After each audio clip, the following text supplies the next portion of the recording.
The first time I noticed something was wrong in my perfect life was when my wedding ring vanished from its usual spot on my nightstand.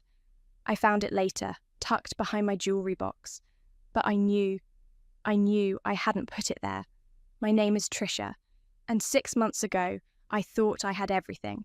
A beautiful home, a charming husband, and the kind of financial security most people only dream about.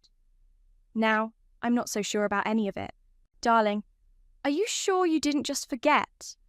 Mark's voice was honey-sweet as he helped me search that morning. You've been under so much stress since your father passed. I hadn't been under stress. I'd been grieving, yes, but I was handling it well. I never put my ring behind things, Mark. You know that. He wrapped his arms around me, and I felt his chest rise with a gentle sigh. Maybe we should talk to someone, a professional. I don't need a therapist because I misplaced a ring, but it wasn't just the ring. Last week, my calendar showed appointments I never made. Yesterday, I found my car in a different spot in the garage. Small things that made me sound crazy when I said them out loud. The doorbell rang, and Mark's face lit up. That must be Mum. Greta swept in like she owned the place, her Hermes scarf trailing designer perfume. Trisha, darling, you look tired. Have you been sleeping? I'm fine, Greta. I forced a smile. Just busy with the foundation work. Oh yes, all those charity obligations. She settled onto our leather sofa, her eyes sharp despite her soft tone. It must be overwhelming, especially now that you're handling your father's estate. Mark brought coffee, and I watched as mother and son exchanged a look I couldn't quite read. Speaking of the estate, Greta continued, Mark tells me you've been a bit scattered lately. Scattered? I set my cup down harder than necessary. What does that mean? Mum's just concerned, Mark said quickly, like when you missed the hospital board meeting last week. I didn't miss. I stopped. I distinctly remembered crossing that meeting off my calendar because it had been rescheduled, hadn't it? And the incident with Pearl, Greta added gently. What incident with Pearl? Another loaded look between them. Sweetheart, Mark said, Pearl quit 2 weeks ago after your disagreement. My head spun. Pearl, our housekeeper of 3 years, hadn't quit. I'd spoken to her yesterday about the weekend schedule, hadn't I? I think you're confused, I said carefully. Pearl and I are fine. Oh, darling. Greta reached for my hand. I pulled back before she could touch me. It's okay to admit when things are becoming too much. We're family. That night, I couldn't sleep. I lay in bed listening to Mark's steady breathing, my mind racing. I got up and went to my study, pulling out my phone to call Pearl. No answer. I scrolled through my recent calls. No Pearl. No record of any calls to her number in the past 2 weeks. I opened my desk drawer and pulled out a fresh notebook. On the first page, I wrote the date and began listing everything I was certain about. My ring, the calendar, Pearl, the garage. Small things, but when I saw them written down, a pattern emerged. A floorboard creaked outside my study. I quickly shut the notebook and slipped it into my desk drawer. Can't sleep? Mark appeared in the doorway concerned. Perfect husband checking on his troubled wife. Just some foundation emails, I lied, closing my laptop. He kissed my forehead. Come to bed. You need rest. I followed him upstairs, but paused at the sound of voices. Greta was still here? At midnight? I crept closer to the guest room, where a sliver of light escaped beneath the door. Moving too fast, Greta whispered. We need to be patient. The trust fund stipulations, Mark's voice was barely audible.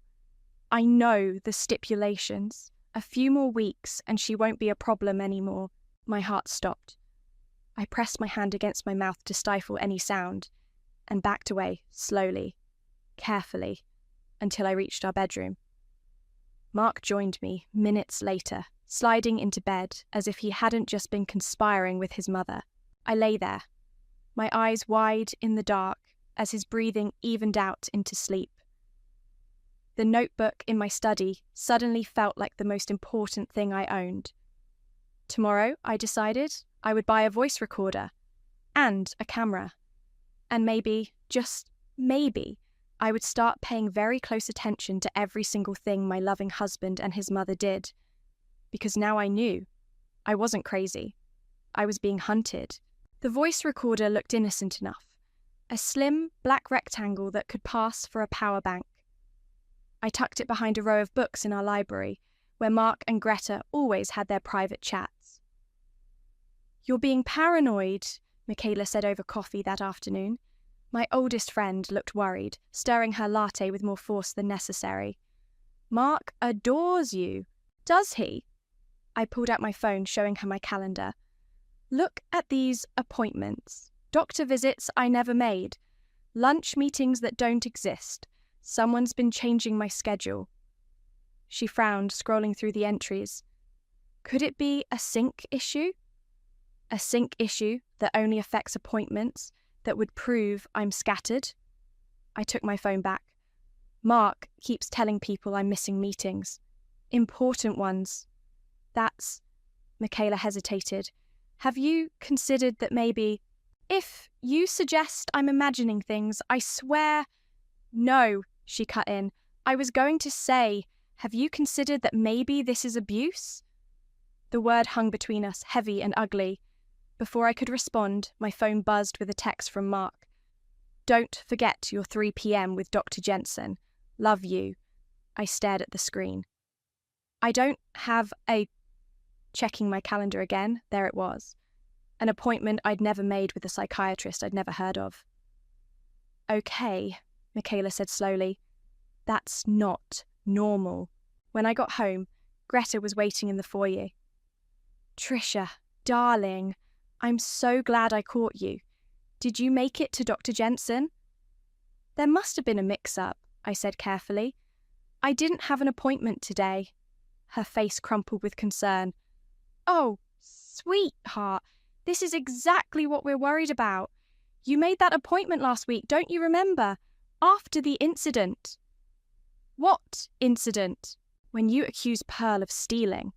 Greta's voice was gentle, practiced. "You were so upset, throwing things." "That never happened." "It's okay not to remember. Stress can do terrible things to the mind." She pulled an envelope from her designer bag. "That's why we thought it was time for a proper evaluation. Just to be safe." Inside the envelope was a psychiatric referral. Pre-filled. Waiting for my signature. "We?" My voice was steady, calmer than I felt. "Mark and I are just trying to help. We love you." She touched my arm. "Sweetheart, we can't have another incident." I jerked away from her touch. "I need to lie down." In my study, I pulled out my notebook, adding this latest manipulation to the growing list. My hands shook as I wrote. A shadow fell across my desk. "Everything okay?" Mark stood in the doorway, loosening his tie. "Your mother thinks I need psychiatric help." He crossed the room, his footsteps silent on the thick carpet. "We're worried about you. These memory issues, the paranoia." "I'm not paranoid." "You think someone's changing your calendar." He picked up my phone. "You think Pearl quit because of some conspiracy? Baby, do you hear yourself?" I snatched my phone back. "Don't touch my things." "See? This isn't like you." He reached for me, but I stepped away. "Let us help." That night, I waited until Mark was asleep before checking the voice recorder. My hands trembled as I plugged in my earphones and pressed play. "Getting worse," Greta's voice crackled through. "The trust fund requires mental competency. If we can prove she's unstable..." "Mum, I know." Mark sounded irritated. "I've got it handled. Tomorrow I'm taking her car keys. She'll think she lost them. And I've got her phone set to sync with mine. Every time she makes an appointment, I'll know. We can work around them, make her look unreliable." The trust lawyer's already concerned. A few more weeks of this. I stopped the recording, bile rising in my throat. Grabbing my laptop, I checked the security cameras I'd installed last week. There, in crisp HD, Greta sliding into my car, taking my keys, typing on my phone. My own husband, my mother-in-law, planning to have me committed. A notification popped up on my phone. Calendar update. New appointment added. I watched in real time as my schedule rearranged itself. Appointments shifting, disappearing, multiplying. A perfect digital trail of a woman losing her grip on reality. My fingers hovered over the keyboard, ready to message Michaela everything. Then I stopped. No. If I was going to fight back, I needed to be smarter. Let them think their plan was working. Let them get confident. Because they'd forgotten one crucial thing. I wasn't just some rich man's daughter. I was Bruce Walsh's heir. And he hadn't raised me to go down without a fight. I closed my laptop and smiled in the dark. They wanted to play games? Fine. But they had no idea who they were really dealing with. My phone recorded everything now. Every conversation, every concerned comment from Mark, every manipulative moment with Greta. I kept it running constantly, tucked in my pocket or sitting innocently on tables. They never suspected a thing. I spoke with Remington today, Mark announced over dinner, casual as could be. He's worried about the Foundation's leadership. I took a sip of wine, playing dumb. Oh? Why's that? Well, with everything that's been happening... He reached across the table, squeezing my hand. He thinks maybe we should consider temporary measures, just until you're feeling better. The recorder caught it all. His fake concern, the slight emphasis on temporary, the way his thumb stroked my wrist like I was a spooked animal. What kind of measures? Nothing dramatic. I just help manage things. The trust fund has provisions for situations like this. I bet it did. The doorbell rang the next morning while Mark was at work. Pearl stood on my doorstep, fidgeting with her purse strap. I had to come, she said, glancing over her shoulder. Mrs. Marshall, Greta, she called me last week. I ushered her into the kitchen, starting the coffee maker. My phone sat between us, recording. She wanted me to sign something. Pearl's hand shook as she accepted the coffee mug. A statement saying you attacked me during one of your episodes. Said I'd be well compensated. Did you sign it? Of course not. I've known you 5 years, Miss Tricia. You're the kindest person I know. She leaned forward. But they're planning something bad. I heard them talking when I was cleaning the library last month. About doctors and commitments and your father's money. I pulled out my notebook. Tell me everything you remember. Later that day, I met Michaela at her law office. She listened to the recordings, her expression darkening with each revelation. This is serious, Tricia. They're building a case for temporary guardianship. She tapped her pen against her desk. With the right doctor's evaluation and enough witness statements, they could have me committed. And once you're in, it's hell getting out, especially if your husband has power of attorney. She started typing on her computer. We need to move fast. I'm calling Remington myself. No. I held up my hand. Not yet. I need more evidence. Something they can't explain away. You're playing a dangerous game. I'm winning it. That evening, I made a show of taking the fake anxiety medication Greta had given me. Mark watched with obvious satisfaction as I swallowed the pills. Good girl, he murmured, kissing my forehead. These will help you feel better. I waited until he was in the shower before checking his phone. He'd left it unlocked. He'd grown careless, confident in his victory. There it was, a text from Greta. Meeting W. Polish Dr. Jensen scheduled. My mom will handle her when she's fragile. I forwarded the message to myself, then deleted the evidence from his phone. In my study, I added it to my growing file of screenshots, recordings, and Pearl's written statement. The next morning, I played my part perfectly. Confused about appointments, slightly unfocused, just unstable enough to concern, but not enough to alarm. Mark ate it up.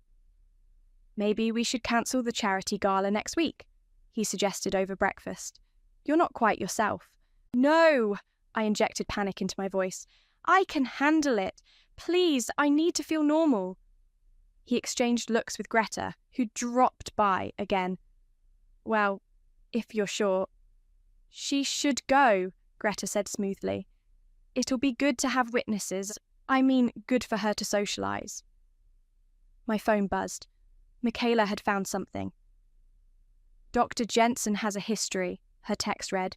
3 cases of suspicious commitments in the past 2 years. All wealthy women, all with controlling husbands."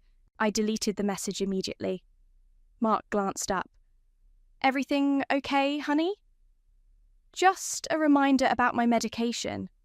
I smiled vacantly. "I'm so forgetful lately."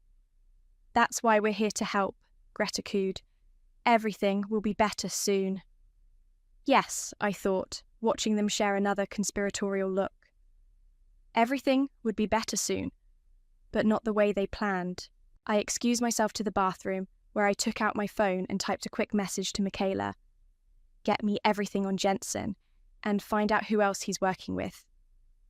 The response came instantly. "Already on it. Be careful. Don't let them see you're fighting back." I caught my reflection in the mirror and practiced my vacant smile. Oh, I'd let them see exactly what they expected to see, right up until the moment I destroyed them. The charity gala was their stage, and I gave them exactly the performance they wanted. I wandered through the crowd at the art museum, slightly dishevelled, my designer dress just a touch wrinkled. Every now and then I'd stop mid-sentence, looking confused. "Poor thing," I heard someone whisper as I passed. "She's never been the same since her father died." Mark played his role perfectly, the devoted husband managing his unstable wife. He kept his arm around me, steering me away from important conversations, jumping in whenever I spoke. "Darling, you're thinking of last year's events," he'd say smoothly when I mentioned a detail he didn't like. "Remember? Dr. Jensen said these memory lapses might happen." I watched the sympathetic nods, the knowing looks. Every reaction was another brick in the wall they were building around me. "Mark," I said loudly enough for nearby guests to hear, "have you seen my phone? I can't remember where I put it." He pulled it from his pocket. "You gave it to me for safekeeping, sweetheart, after the incident this morning." There had been no incident, but now a dozen witnesses had seen me confused about my phone and my caring husband taking care of me. Greta worked the room like a pro, her voice carrying just enough for others to hear. "We're doing everything we can for her. The doctors are optimistic, but you know how these things can be." During dinner, I deliberately used the wrong fork, then burst into tears when someone mentioned my father's name. Mark escorted me to the bathroom, where I caught him texting rapidly. Back at our table, Greta slipped something into my purse. I knew, without looking, it was another bottle of fake medication. "Your anxiety seems worse tonight," she said loudly. "Did you take your pills?" I fumbled with my purse, letting the bottle drop and roll across the floor. I thought I did. Didn't I?" A waiter retrieved the bottle. More witnesses, more concerned looks. "Maybe we should go home," Mark suggested, his voice dripping with concern. "You're not well." "No!" I grabbed his arm, playing up the desperation. "Please, I can do this. I need to do this." He shared a meaningful look with his mother. I'd given them exactly what they wanted, a public display of instability. Later that night, while Mark was in the shower, I checked my email. Michaela had sent me something urgent, a psychiatric assessment form already filled out with my name. My hands shook as I read it. According to this document, I was suffering from paranoid delusions, specifically the belief that my husband was trying to steal my inheritance. It detailed incidents that never happened, medications I'd never taken, and patterns of behaviour I'd never exhibited. The form was dated for next week's appointment, the one I hadn't even had yet. I forwarded the document to my secure email account and deleted all traces just as Mark came out of the bathroom. "You seemed a bit overwhelmed tonight," he said, sliding into bed beside me. Did I? I kept my voice small, uncertain. "Everything's just so fuzzy sometimes." He pulled me close, and I forced myself not to stiffen. "That's why we're getting you help.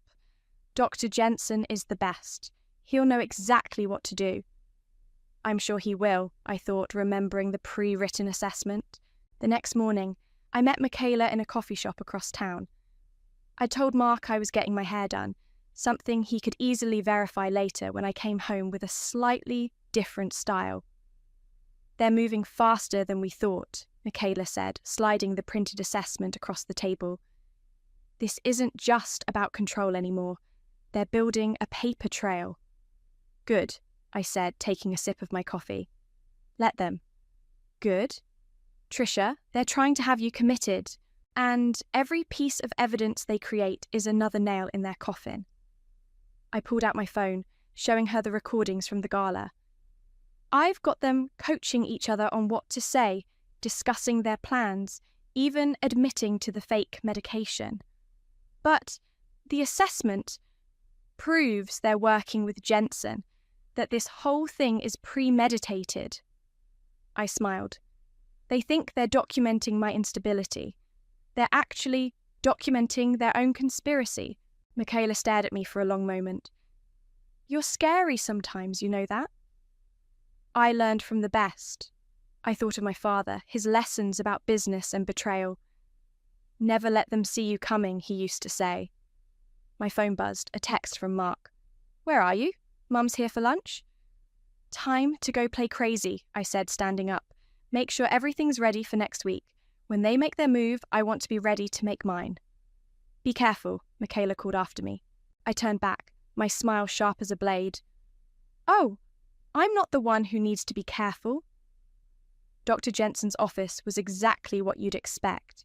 Expensive leather chairs, tasteful art, and the kind of silence that screams money. Mark sat to my left, Greta to my right, boxing me in like prison guards. "Miss Trisha," Dr. Jensen said, his voice professionally neutral, "why don't you tell me what brings you here today?" I glanced at Mark, playing up my uncertainty. I'm not sure. Things have been confusing lately." "She's been having episodes," Greta jumped in. "Paranoid accusations, memory lapses." "Please, Mrs. Marshall," Jensen held up his hand. "Let Trisha speak." I twisted my hands in my lap, the picture of nervous energy. "Sometimes I forget things, or I think things happened that didn't happen.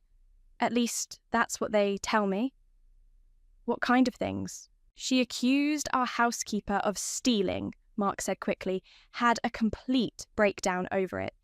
Jensen made a note. "And how did that make you feel, Trisha?"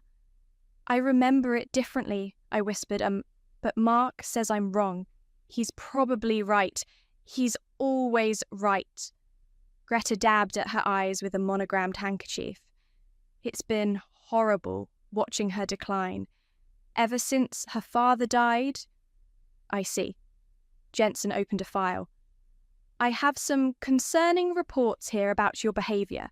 "Reports?" I let my voice shake. "What reports?" "Various incidents, missing appointments, public outbursts, paranoid accusations about your husband stealing your money."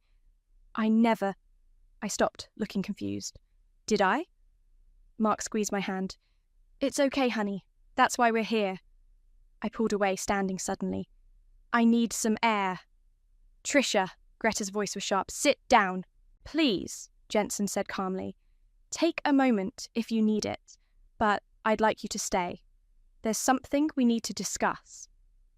I sat back down, perching on the edge of my chair like a frightened bird. "I've reviewed your case thoroughly," Jensen continued. "The incidents, the testimonies, your family's concerns." He paused, shuffling some papers. "Actually, I've already seen the material Miss Walsh sent me." The room went still. What material? Mark's voice had lost its gentle concern. Jensen pulled out a USB drive. Quite extensive documentation. Audio recordings, video footage, sworn statements, even some interesting text messages about medication and manufactured incidents. Greta's face went white. That's ridiculous. She's clearly manipulating, including, Jensen cut in, a pre-written psychiatric assessment with my signature. Dated for today. He turned to me. Would you like to drop the act now, Tricia? I straightened in my chair, my voice clear and strong. Yes, I would. This is absurd, Mark stood up. She's sick. She needs help. The only sick thing here, I said, is how long you thought you could get away with this. Greta's face twisted with rage. You little... Mrs. Marshall, Jensen interrupted. I'd sit down if I were you. The police officers outside would love an excuse to come in early. Police? Mark's voice cracked. Conspiracy to commit fraud, I said. Attempted illegal confinement. Psychological abuse. Should I go on? You can't prove anything, Greta snarled. I pulled out my phone, playing a recording. Mark's voice discussing fake medication. Greta planning false testimonies. I have hundreds of hours like this, I said. Every conversation, every plan, every lie. Did you really think I was that easy to break? Mark, Greta turned to her son. Do something. He tried one last time. Baby, you're confused. This paranoia... No. I stood up, looking down at them both. I was paying attention. You just never saw me coming. The door opened. Remington, my trust's lawyer, walked in with 2 police officers. Dr. Jensen, one officer said, you have everything you need? Jensen nodded, handling them a thick file. Including their attempt to bribe me last week to falsify medical records. You set us up, Greta whispered.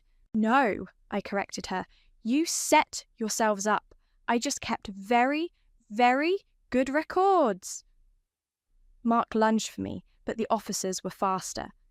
As they cuffed him, he kept screaming that I was crazy, that I needed help, that he was trying to save me. The only thing crazy, I said, watching them lead him away, was thinking you could outsmart me. Greta was next, fighting and screaming as they escorted her out. I stayed in Jensen's office, listening to her threats echo down the hallway. You did well, Jensen said quietly. In 30 years, I've never seen someone handle a gaslighting attempt quite like this. I gathered my purse, suddenly exhausted. They forgot one thing. What's that? I'm my father's daughter. I smiled, but there was no warmth in it. And he taught me to always record everything. The police station's interview room was cold, but I felt nothing but warmth watching Mark and Greta squirm on the security monitor. They'd been separated, each trying desperately to salvage their story. She's mentally unstable, Greta insisted to the detective. Everything we did was to help her. In the next room, Mark took a different approach. I was just following my mother's lead. Tricia's rich, you know how these wealthy families are. I thought maybe she really did need help. Detective Rivera turned to me. Want to watch me break them? I nodded, and she entered Mark's room first. The change in his demeanour was instant. He sat up straighter, tried to look charming. Let's talk about the medication, Rivera said, dropping an evidence bag on the table. The pills your mother supplied. Our lab found interesting results. Mark's face fell. I don't know anything about placebos, Rivera cut in. Designed to look like prescription anti-anxiety medication. That's fraud, Mr. Marshall, and attempted poisoning. You can't prove I knew about that. Rivera played a recording. Mark's voice discussing the fake pills with Greta, planning how to document my reactions to them. In the other room, Greta was crumbling. It was her idea, she shrieked, pointing at the door. She's manipulating everyone. With evidence that predates any of your claims? Rivera's partner asked. The timestamps on her recordings go back months. Your first complaint about her mental health was conveniently right after she inherited the trust fund. I watched Greta's face contort. That money should have been Mark's. She doesn't deserve it. And there it is, Michaela said beside me. The real motive. Rivera returned to us looking satisfied. We've got them. The DA's already drawing up charges. Conspiracy, fraud, attempted false imprisonment. They're looking at serious time. I want to talk to them, I said. Tricia, no, Michaela grabbed my arm. Let the lawyers handle this. 5 minutes. That's all I need. Rivera hesitated, then nodded. 5 minutes. We'll be watching. I entered Mark's room first. He jumped up, eyes wild. Baby, please. You have to understand. Sit down. He sat. You know what the worst part is? I said quietly. I actually loved you. And you were willing to destroy my life for money that wasn't even yours. It wasn't like that. Mum said, your mother is going to prison, and so are you. I placed my wedding ring on the table. Consider this my divorce notice. Greta was next. She didn't look up when I entered. You never thought I was good enough for him, I said. Now he's going to prison because of you. He deserved that money, she spat. We had a plan. Yes, you did. A stupid, obvious plan that I caught on to immediately. I leaned closer. Want to know your biggest mistake? She finally met my eyes. You thought money made me soft, but money didn't make me. My father did, and he taught me to spot snakes like you from a mile away. Back in the observation room, Rivera handed me a stack of papers. The trust's lawyer is here. He needs your signature on these protection orders. Remington entered, looking grave. Tricia, there's something else. We've uncovered some concerning financial activity in Greta's accounts. Massive debt, hidden loans. This wasn't their first attempt at something like this. What do you mean? 3 other wealthy women in the past 5 years. All married to Mark briefly. All had mental health incidents shortly after. None as wealthy as you, so the stakes were lower. They took settlements to go away quietly. My stomach turned. He's done this before. Not successfully, Michaela said firmly. Not this time. A commotion erupted in Mark's interview room. He was screaming, demanding to see me, claiming he could explain everything. I've heard enough explanations, I told Rivera. Make sure they both get maximum sentences. With this evidence, they'll be lucky to see daylight before they're elderly. I gathered my things, ready to leave this cold place behind. But first, I had one more stop to make. Dr. Jensen was waiting in his office when I arrived. The police called. Congratulations on your victory. Thank you for helping expose them. I should thank you, he said. Your case helped us uncover a larger pattern. Other doctors, other women. You may have stopped something much bigger. I thought about those other women, the ones who settled, who disappeared. They picked the wrong target this time. Indeed, he handed me a card. If you ever need to talk, professionally I mean, my door is open. I took the card, but we both knew I wouldn't call. I'd had enough of doctors, enough of rooms with leather chairs and concerned faces. It was time to reclaim my life, starting with changing every lock in my house. The courthouse steps were crowded with reporters when the verdicts came in. Mark and Greta, once so polished and proper, looked small in their prison jumpsuits. Guilty on all counts, Michaela whispered, squeezing my hand as the judge read the sentences. 15 years for Mark, 12 for Greta. I watched Mark's shoulders slump as the reality hit him. Greta started wailing, her designer mask finally cracking completely. Miss Walsh, reporters shouted, how do you feel about the verdict? Before I could respond, a familiar voice cut through the chaos. She feels vindicated, obviously. Caitlin. My half-sister stood at the bottom of the steps. looking expensive and smug in her Chanel suit. "What are you doing here?" I asked when the reporters had finally dispersed. She shrugged, examining her manicure. "Can't I support my sister in her moment of triumph?" "You've never supported me in anything." "True," she smiled all teeth, "but I did try to warn them about you." I froze. "What?" "I told Greta you weren't as naive as you looked. That daddy dearest had taught you too well." She laughed. "She didn't listen, obviously. Too busy planning how to spend your money." "You knew all this time?" "Of course I knew. Mark approached me first, you know. Thought I might help them, given our complicated relationship."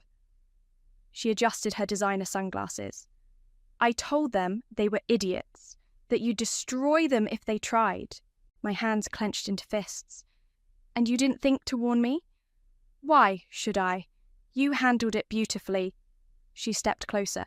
"Besides, now that they're gone, maybe we can work on being real sisters."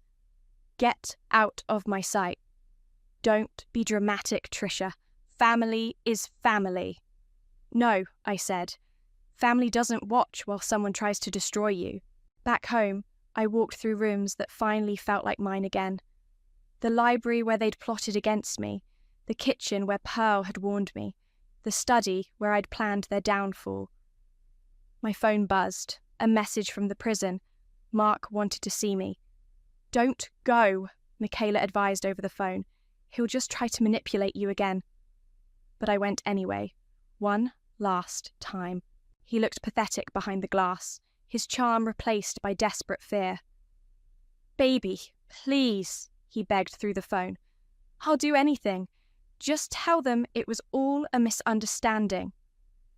"Like those other women? The ones you and Greta terrorized before me?" His face changed. "They were different. With you, it was real. I really loved you. You loved my money. I can change. We can start over." I hung up the phone and walked out, ignoring his shouts behind me. Pearl was waiting at my house with coffee and sympathy. "I brought your favorite cookies," she said, hugging me tight. "The ones your father used to love." "You're too good to me." "No, you're too good to all of us." She settled at the kitchen counter. "The foundation called. They want to know if you're ready to return to work." I thought about it. The charity work had always been my passion, not a duty. "Yes," I said. "I think I am."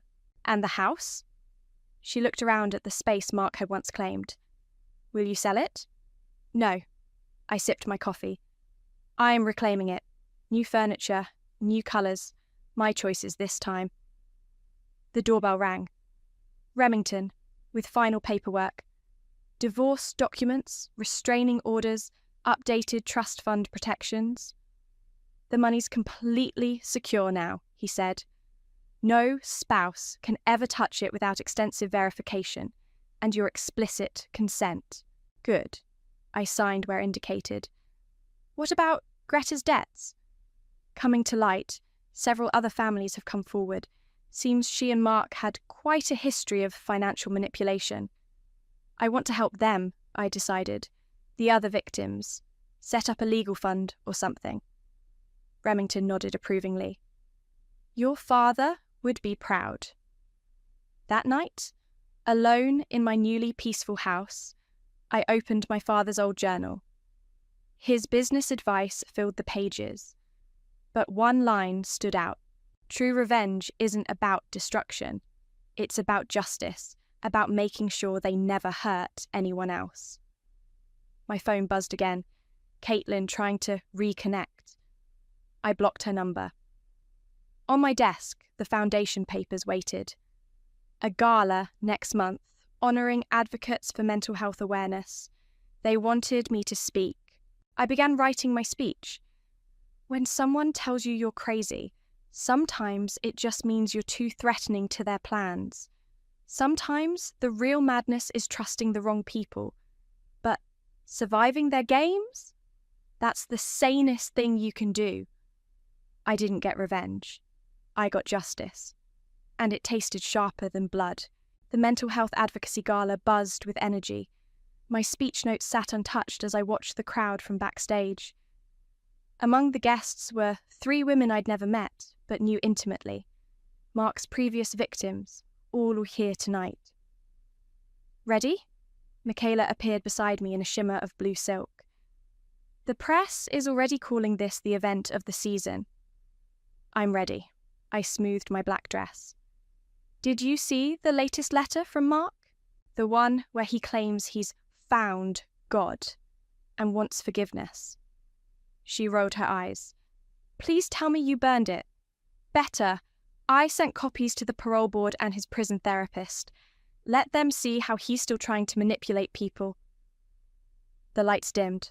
My cue. Ladies and gentlemen, the host announced, please welcome our keynote speaker, Tricia Walsh. The spotlight felt warm as I took the podium. In the front row, Pearl dabbed her eyes with a tissue. Behind her, Dr. Jensen nodded encouragingly. When I was a little girl, I began, my father taught me to trust my instincts, to keep records, to always have proof. I never understood why until the day my husband and mother-in-law tried to have me committed. The room went silent. They almost succeeded. They had doctors lined up, false witnesses ready, even fake medication to make me seem unstable. But they forgot one thing. Gaslighting only works if you don't see the gas. I spotted one of Mark's previous wives in the audience, nodding slowly. Tonight isn't about revenge. It's about recognition. Recognition that emotional abuse leaves scars deeper than any physical wound. Recognition that sometimes the people closest to us can be our greatest threat. And recognition that surviving doesn't make you paranoid, it makes you powerful. The Foundation's new initiative appeared on the screen behind me. The Walsh Fund for Psychological Abuse Survivors. Legal aid, counselling, financial support. Everything I wished I'd had access to during my darkest days. This fund, I continued, isn't just about money. It's about belief. Because when someone tells you you're crazy, what they're really saying is that your truth threatens their lies. After the speech, Mark's previous wives found me. Sarah, Rachel, and Diana, each with their own story of manipulation and narrow escape. We should have fought harder, Sarah said, gripping her champagne glass. Like you did. You survived, I told her. That's what matters. But you won, Diana added, and now Greta's empire is crumbling. She was right. The investigation had uncovered decades of fraud. Greta's social circle had abandoned her assets were frozen, and her reputation was destroyed. Miss Walsh, a young woman approached nervously, I think my brother's wife is going through something similar. Could I get information about the fund? More people gathered, sharing stories, asking questions. The silence was breaking, one voice at a time. Pearl appeared with a phone message. Dr. Jensen says Greta's requesting a psychological evaluation, claiming prison is damaging her mental health. Ironic, Michaela commented. Should we be concerned? No, I said. Let her experience what she tried to inflict on others. The evening wound down, but the energy remained electric. Plans were made, connections formed, promises of support exchanged. Your father would be proud, Remington said as the last guest departed, though he might be surprised by how you used his business lessons. He taught me to protect myself. I'm just teaching others to do the same. At home, I found another letter waiting. Not from Mark this time. From Caitlin. Still trying to play happy families? Michaela asked. I fed the unopened envelope into the shredder. Some bridges stay burned. My phone lit up with messages from women who'd attended the gala, sharing their stories, offering to help others. A network forming, stronger than any prison walls. I opened my laptop to find an email from the prison warden. Mark had been caught trying to manipulate another inmate's wife into sending him money. His privileges were revoked. Some people never change, I murmured. But some people do, Michaela said. Look what you've built from this mess. She was right. The foundation was thriving. The fund was growing, and women were coming forward, refusing to be silenced. I walked to my father's old study, my study now, and touched the frame holding his favourite quote. Success is the best revenge. No, Dad, I said softly. Justice is. Outside, the city lights twinkled like stars. Somewhere out there, another woman was starting to question her reality, starting to gather evidence, starting to fight back. And thanks to tonight, she wouldn't have to fight alone. That was worth more than any revenge could ever be.